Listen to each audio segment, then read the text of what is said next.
अनुबंध. तू इकडे कशी सकाळी सकाळी? मीरा, तू बोल ना आशुशी. कशाबद्दल? अगं मी तिला किती समजावलं तरी ती नोकरी सोडायलाच तयार नाहीये. अशाने केवढी दगदग होईल तिला.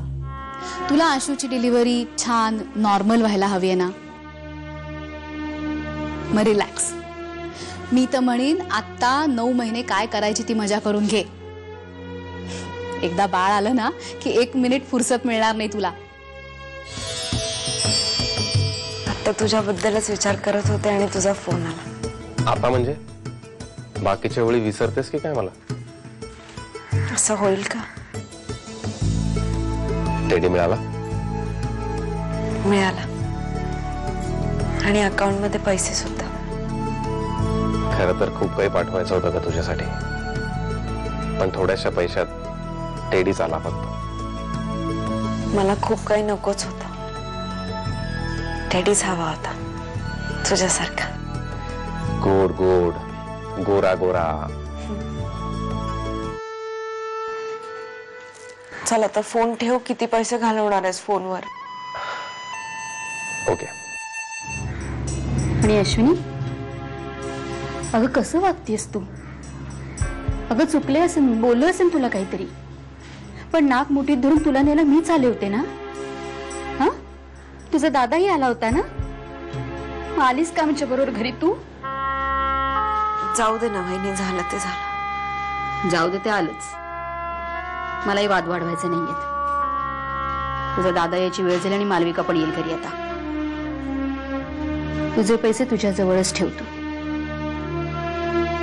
घे, शिरा खाऊन घे. गार होईल नाही तर. अहो अश्विनी ऑफिस मधून अजून आली नाहीये. याचा काय अर्थ समजायचा मी? नमिता, आताशी फक्त 5 वाजता आहेत. फक्त 5 वाजलेत हे मला मान्य आहे, पण इथे माझा जीव टांगणीला लागला असेल याचं काहीच कसं वाटत नाही तिला. ती आता काही एकटी आहे का? अशा परिस्थितीत काही. नमिता, अगं प्रत्येक वेळी काहीतरी विपरीतच घडेल असं धरून बसणं म्हणजे योग्य आहे का?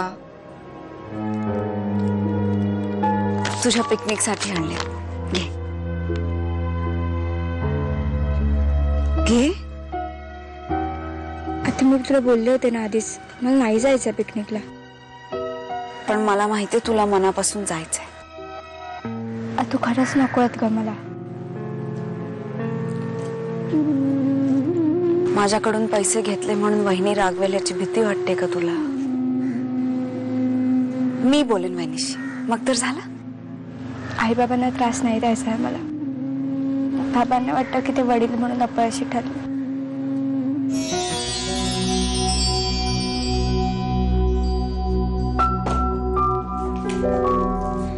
इथे माझा जीव टांगणीला लागला असेल असं एकदाही वाटलं नाही का तुला?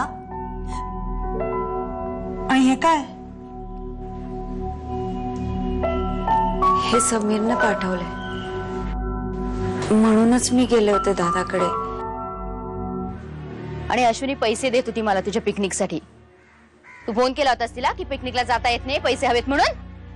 पैसे मागायला नव्हता का आई फोन केला? मी पिकनिकला का जात नाहीये ते सांगायला फोन केला होता. अर्थ एकच होतो मालविका.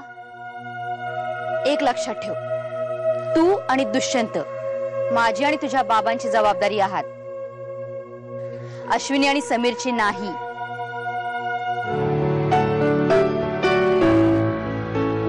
मग किती गोड आहे हा.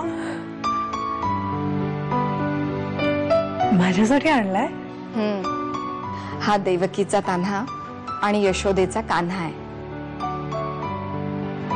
मा, मी हा आशूला देऊ?